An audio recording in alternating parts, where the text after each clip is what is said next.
ప్రభుత్వ ఉద్యోగులు మున్సిపల్ ఉద్యోగులకు 12వ పీఆర్సీ ప్రకటించాలని, మధ్యంతర భృతి ఇవ్వాలని, ఆప్కాస్ ఉద్యోగులను పర్మనెంట్ చేయాలని కోరుతూ ఈ నెల 23వ తేదీన చలో విజయవాడ కార్యక్రమం నిర్వహిస్తున్నట్లు ఐఎఫ్టియు ఏలూరు నగర అధ్యక్షులు బి సోమయ్య తెలిపారు.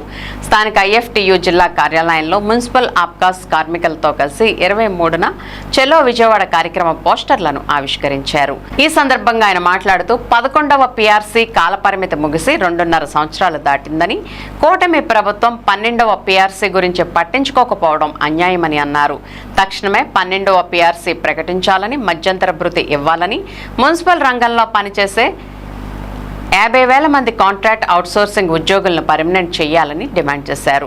కార్మిక వ్యతిరేక 4 లేబర్ కోడ్లు రద్దు చేయాలని కోరారు. పై సమస్యల పరిష్కారం కోసం ఈ నెల 23వ తేదీన భారత కార్మిక సంఘాల సమైక్య ఆధ్వర్యంలో రాష్ట్ర వ్యాప్తంగా చలో విజయవాడ కార్యక్రమం నిర్వహిస్తున్నట్లు ఆయన తెలిపారు.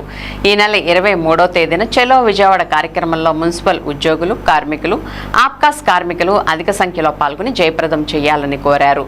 నేడు అధికారంలోకి వచ్చాక వారందరినీ విస్మరించారని అన్నారు. ఈ పోస్టర్ల ఆవిష్కరణ కార్యక్రమంలో మున్సిపల్ ఫెడరేషన్ ఏలూరు నగర అధ్యక్షులు లావేటి కృష్ణారావు, కార్యదర్శి G Venkateswararao, Balu, Bangaru Venkateswararao, G Narayana, Appalaraju, D Ratnababu, K Vijayalakshmi, A Yesuratnam తదితరులు పాల్గొన్నారు. ఇంకా అనేక రంగాల కార్మికులు కూడా ఈ చలో విజయవాడ కార్యక్రమంలో పాల్గొంటా ఉన్నారు. కావున మున్సిపల్ ఉద్యోగులు, కార్మికులు, సంఘటిత అసంఘటిత రంగ కార్మికులందరూ కూడా ఈ చలో విజయవాడ కార్యక్రమంలో పాల్గొనాల్సింది కోరుతా ఉన్నాం. అలాగే స్కీమ్ వర్కర్లు, ఆశా అంగన్వాడీ వర్కర్లు కూడా కనీస వేతనాలు అమలు చేయాలని చెప్పేసి రాష్ట్ర వ్యాప్తంగా ఆందోళన చేస్తూ ఉన్నారు. ఈ ప్రభుత్వం దృష్టికి ఉద్యోగుల, కార్మిక సమస్యల పరిష్కారం కోసం రాష్ట్ర వ్యాప్తంగా పెద్ద ఎత్తున కార్యక్రమం జరుగుతూ ఉంది. కావున 23వ తేదీ చలో విజయవాడ కార్యక్రమంలో మహాధర్నాలో ఉద్యోగులు, కార్మికులు, అన్ని రంగాల స్కీమ్ వర్కర్లు అందరూ కూడా పాల్గొని జయప్రదం చేయాలని విజ్ఞప్తి చేస్తా ఉన్నాం.